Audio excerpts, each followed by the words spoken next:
Hello, this is Dan Claps, CEO of Voda Cleaning and Restoration, doing a little live stream here on scaling your home services business through lead generation, predictable ways to generate leads through your home services business. Going to get started in just a second. Just going to make sure everything's working here.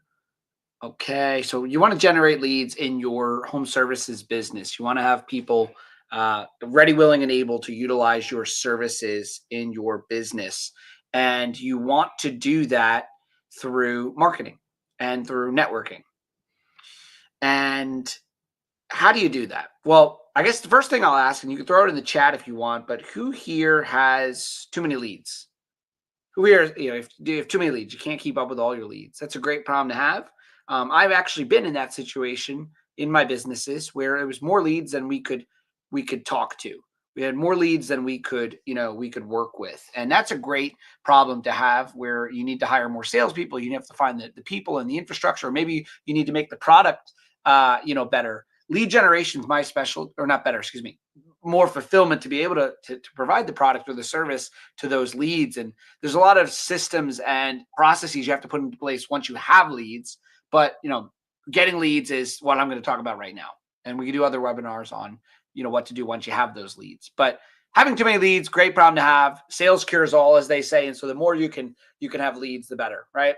So how do you do that? How do you have this abundance of leads? So that's what we're going to be talking about for the next 20 minutes or so. And going to just get my screen share up.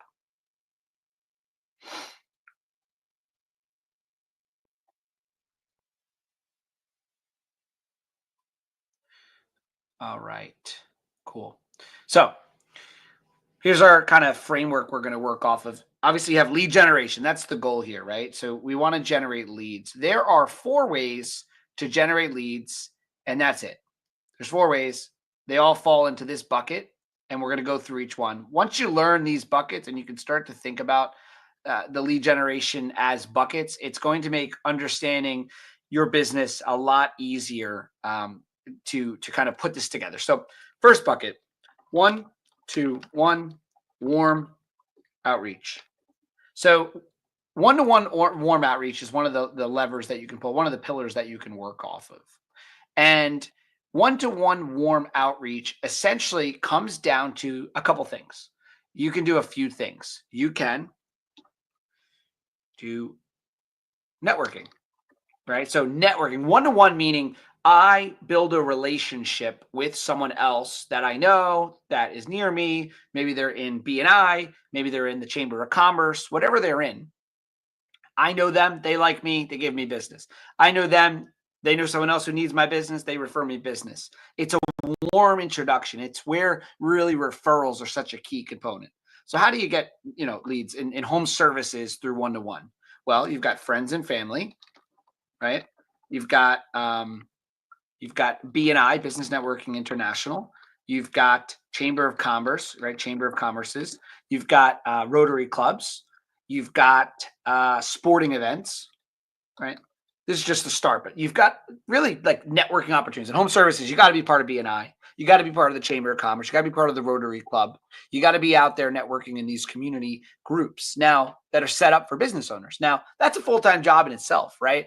I remember when I was part of BNI, Business Networking International, I was there for 2 years. And the first 6 months, I didn't get anything out of it.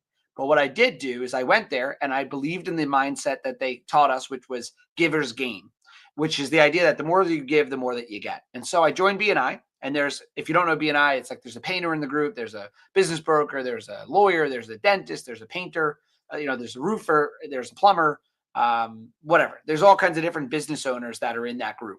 And you all meet every week. In our group, it was every like Wednesday at like 7 a.m. You had to be there on the dot. And you go around the room, you network a bit, and then you go around the room and you each do like an elevator pitch for 30 seconds about your service. And it's like the same thing every week, over and over and over. You keep learning about these people and their businesses, and you get up there and really helped my public speaking, right? You'd have to get up and 7 in the morning in front of 30 other business owners and say like, did you know? And then talk about your business and somehow get people to remember your business and your service or your promotion that you were doing in like under 30 seconds. And then the whole room goes around and does that. And what you do is you try to refer each other business. And it was great because, like, as the holidays come up, for example, I would go home to Thanksgiving. My cousin would be like, I got to paint my house. I'd be like, I got a guy, right? In BNI. And I would refer my cousin to that painter, obviously, when I knew, like, and trusted the painter. But the painter would get the business. And when they did a good job, I would tell the group. If they didn't do a good job, there's a lot of accountability. But when he did do a good job, we would tell the group and he would get more business. And that painter would start to think of me and my business to refer me business, right? So the first place you generate leads is one-to-one warm outreach, which is networking with your friends, your family, your BNI, your Chamber of Commerce, your Rotary clubs, your sporting events, carnivals, whatever, sponsoring events, networking and building relationships with people that can refer you warm business one-to-one. We'll get more into that. But the second pillar that you need to think about is what we call one-to-many warm outreach. So one-to-many, but warm. So what's one-to-many but warm? So one-to-many would be like you're posting on Facebook and your social channels, advertising what you do to people that already know, like, and trust you, right? So, Facebook posts, Instagram, YouTube, not really YouTube, actually, TikTok, if they know you, LinkedIn, right? Community bulletins, right? So one-to-many is the idea that you're posting social content about your service, your business, your product or service on Facebook, Instagram, areas that people know, like, and trust you. Now, some of that content's going to be about your business. Some of it's going to be about you. Some of it's going to be about a combination of both. You're going to tell stories about yourself, wins, losses, times when you're vulnerable. If you like to work out, showcase that. If you like to go hunting, showcase that. Your audience is going to get to know, like, and trust you, and you're going to build on that. Now, the goal is that with the one-to-many, you're going to start to build upon your personal Facebook and Instagram and and other social channels to start to create those social channels to be more of a business tool for you than a personal tool. Now, this is a decision you have to make. For me, for example, my Instagram and my Facebook, I never really liked it. Anyone never really cared about posting for my friends and family. It doesn't matter to me. I'm not a big social media person, but for business is what I use it for now, right? And so I'm posting, things about Voda. I'm posting update. I'm posting things about me, knowing that the vast majority of my audience now, I'm not making content, no offense to, but not making content for my friends that already know me. I'm making content for people that just started following me, that don't know me. There's a great business coach out there named Dan Martell, and I follow Dan Martell, and he posts the same thing every couple of weeks. Like, he posts himself working out, he posts, like, the book, he posts his morning routine. And after a few weeks, I'm like, why does this guy keep posting this? And what I realized was, first of all, he's not posting for me. I already know he's posting for those new 1,000 followers he picked up that day. He's also posting for the person that his story actually resonates with next week or today or next year. And that consistency actually plays a huge role. So understanding that generating leads from one-to-many warmly is going to be totally different than anything you've ever done on Facebook, right? I'll give you an example. In the real world, right, when I meet someone, I'm not going to say, brag about myself, right? Hey, I'm Dan. I scaled the home services company in under 18 months, and this is what we're doing, blah, blah, blah. I would never do that at, like, a dinner party, right?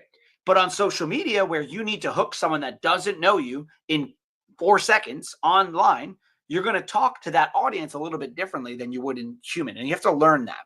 But one-to-many warm is you're building social networks of people that know, like, and trust you, that you can post content to. So, for example, I might post content and someone will reach out wanting to buy a franchise, or I might post content and someone will reach out saying, I want to work for you, Dan. I'm in Nebraska, and I connect them to a franchise owner in that location, for example, right? I'm posting content to generate business for me through my personal social channels. That's one-to-many warm. Most of you understand this, right? It's networking and it's building relationships through your social media.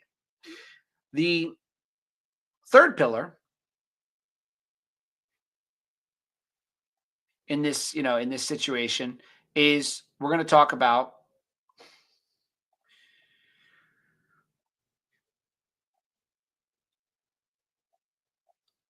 one-to-one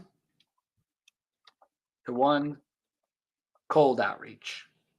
So one-to-one meaning I'm reaching out to only one person at a time, but it's cold. They do not know me, right? So what's an example of one-to-one cold outreach? This would be cold calls. This would be cold emails. This would be LinkedIn messages, right? This would be what else? Direct mail, right? You're reaching out to one person at a time, but they're cold. They don't know you. And, I'll take this a step further to make this granular so you can actually use this actionable advice. I'll give you some tools that you can use. So, for LinkedIn, best tool for outreach, Zapto, Zapto.com. For cold email, best tool to send out cold emails, in my opinion, Woodpecker.io. I think it's .io. You'll find it if you type it into Google.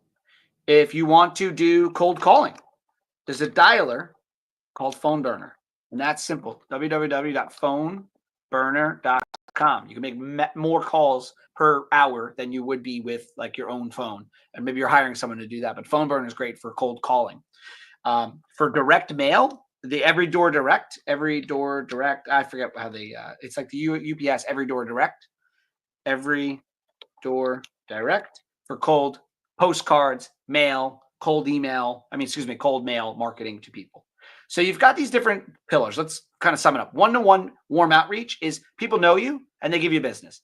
That as a business owner is being what I call in home services, the mayor of the town. You're out at the networking event, the chamber of commerce, if you're in real estate, you're at some type of real estate event. If you're in, restoration, you're networking with plumbers and property managers and you're building relationships one-to-one. And then as you grow, you're going to go out there and you're going to join more events. Then you've got one-to-many warm. That's where you're posting on your social channels and you're building your social channels of people that know you, people that know you, that then know you. You're building a network around these degrees of connection to you. And you're posting content both personal, about the business, wins and losses. Don't just make it a highlight reel. Be honest, be vulnerable with your community. I mean, think about like these influencers like Alex Earl or the Kardashians or whoever. They're at like another level, right? Like they show everything about their life, wins and losses, crying, drama. Like they'll tell you about like being cheated on, like crazy things that like a lot of us probably would have trouble doing. I can't share everything either. I'm not in that kind of influencer stage, right? But as I've done more content, I've gotten more comfortable knowing that my North Star is knowing that the more I post this content, the more that I help find people that want to join our business, teammates that want to work for Voda Corporate, teammates that want to work for franchisees, supplier relationships, and the amount of benefit you eventually start to get from content is worth all the hate, if you will, right? Like the self-consciousness you might feel about making content. You just get to the point you just don't care, right? Doesn't matter because you're not utilizing content and social media and Facebook for friends. You're utilizing it to grow your business. And so you got Facebook posts, Instagram posts, TikTok, LinkedIn. This is one-to-many warm outreach. Summary on one-to-one cold outreach, cold calls, cold emails, LinkedIn, direct mail. And you can use tools like Woodpecker.io. For cold calling, you can use PhoneBurner. You can do Every Door Direct through the UPS for direct mail. Plenty of other tools that I can tell you about. And then really the only other pillar when you think about lead gen, and they can all kind of fall into these buckets, is the fourth pillar, the most scalable pillar, the best pillar, but the most expensive and the hardest to get used to is one-to-many cold outreach. One-to-many cold outreach. So what is one-to-many cold outreach in this framework? Well, let's take a look at it. It's Facebook ads though, right? Running ads to cold audiences that do not know you, right? When you're running Facebook ads or content on your Facebook, people that know you or people that know you are seeing your content. When you're running Facebook ads, it's to a whole new audience. Facebook ads, Instagram, right?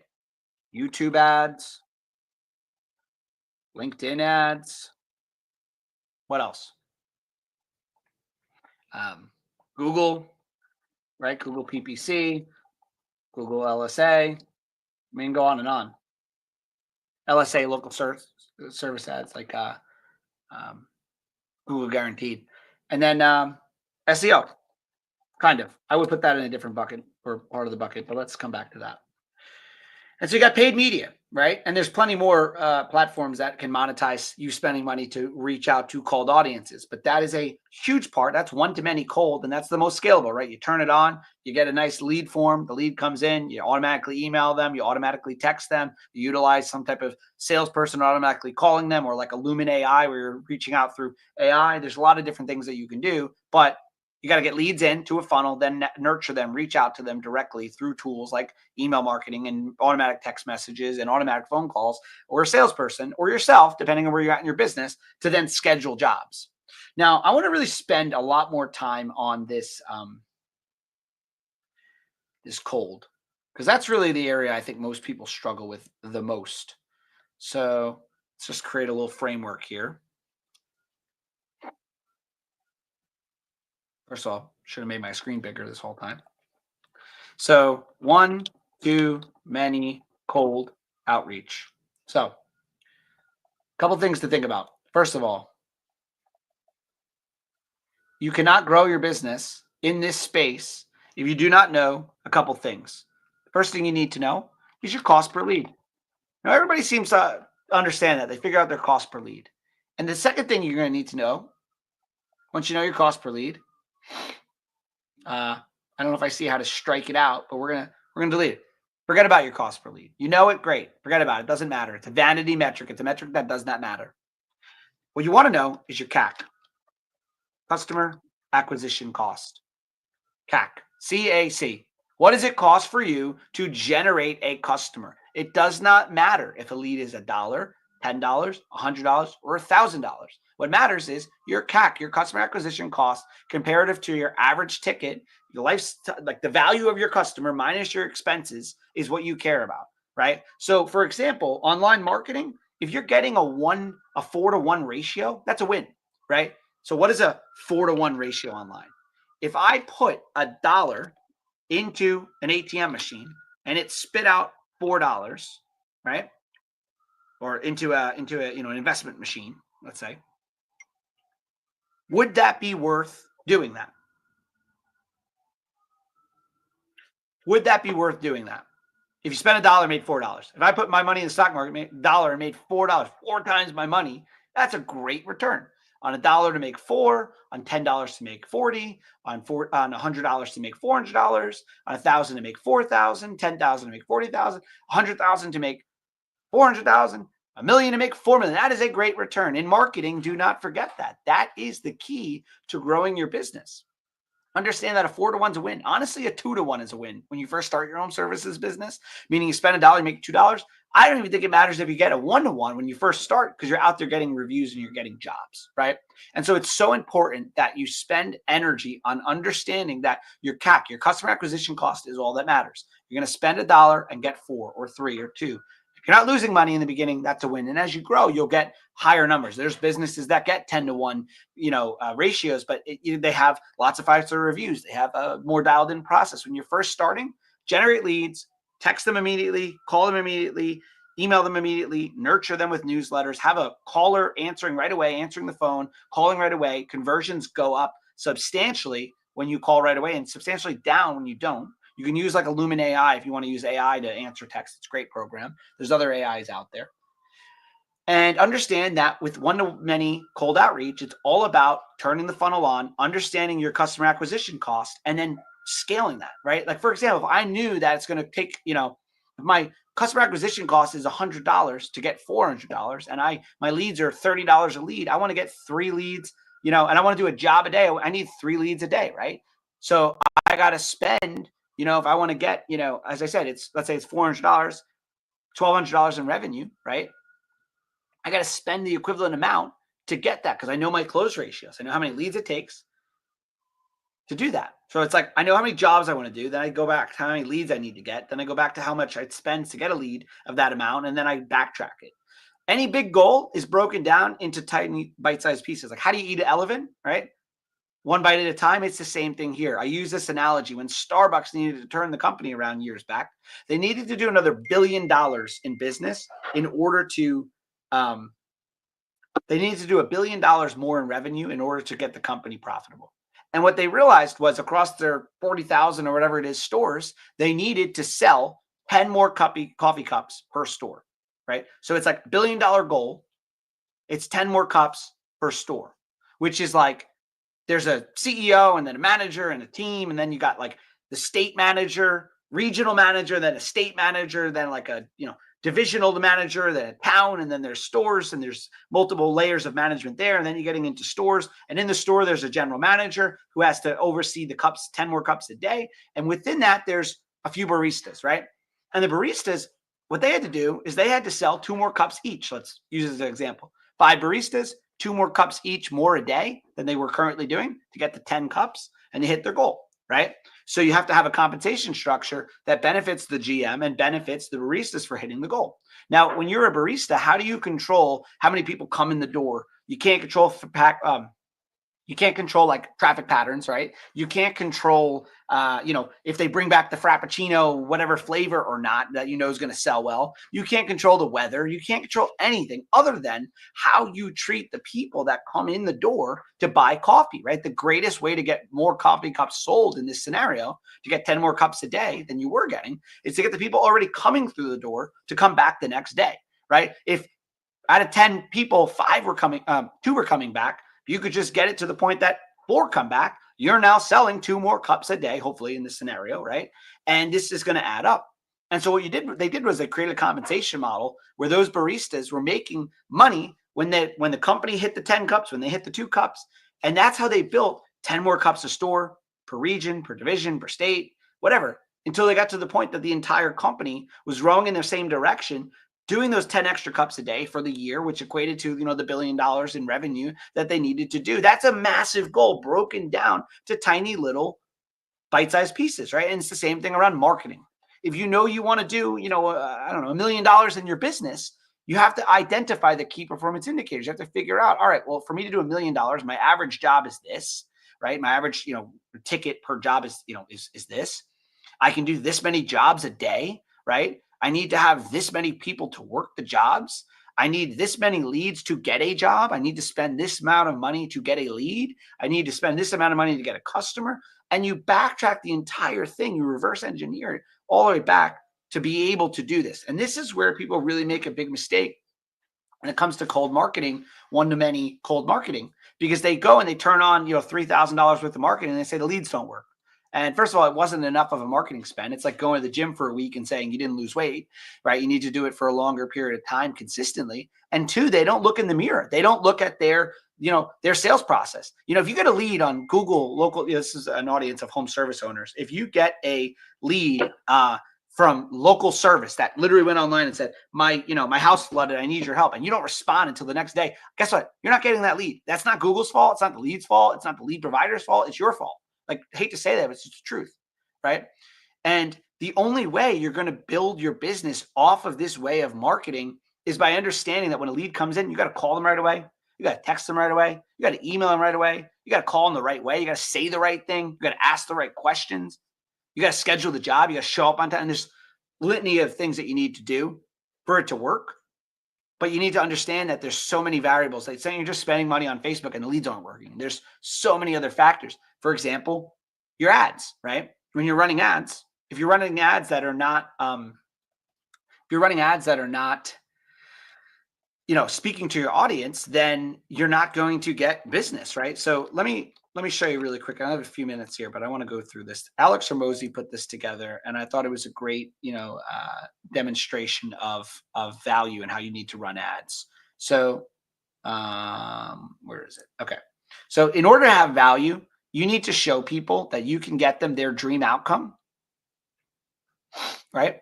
You need to show people that you can get them their dream outcome, that the perceived likelihood that your business is able to give them that dream outcome needs to be high.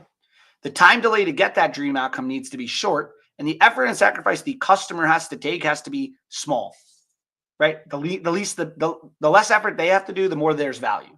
So let's look at this as an example. Let's say that you wanted to lose weight. Your dream outcome is to lose 10 pounds, okay?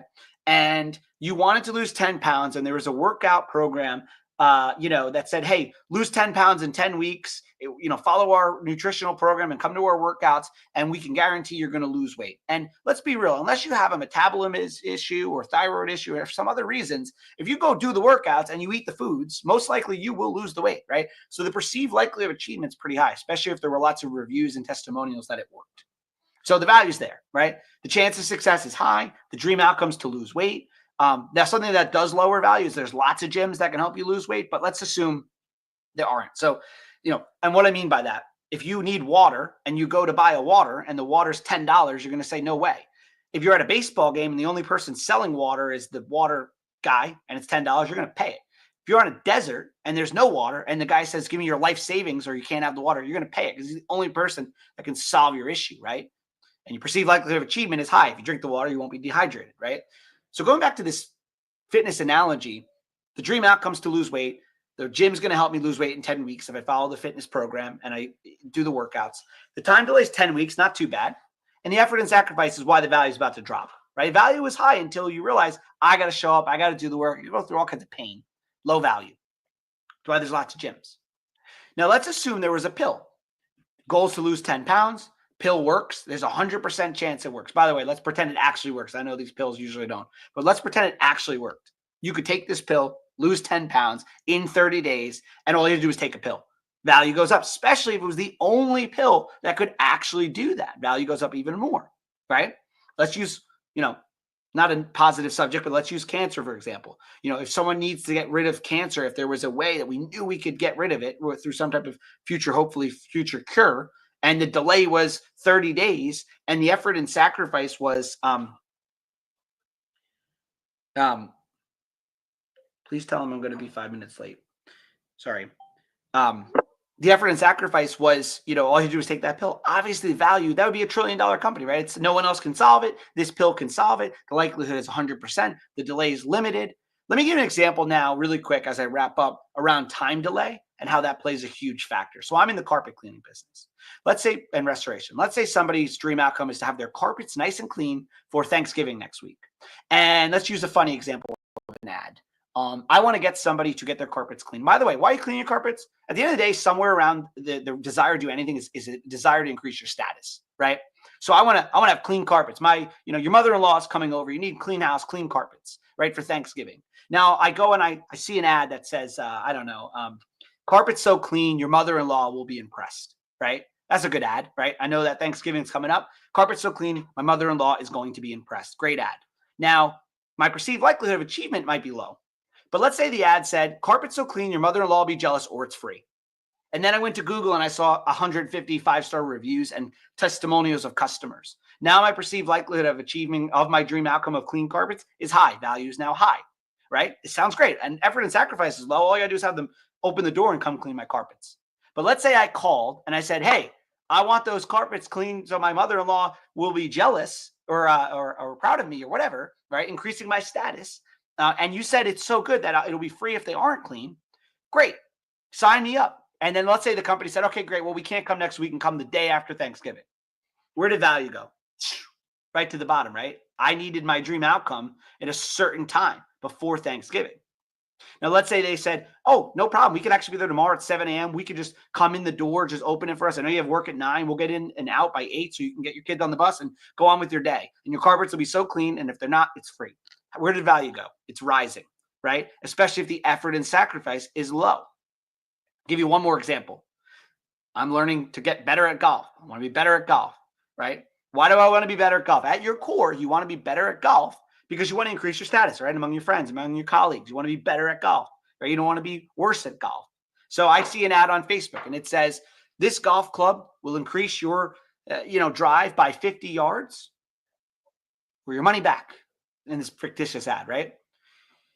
And then let's say the ad said, your drive will go 50 yards further or your money back, guaranteed. Your friends will wonder what happened. It'll be our little secret.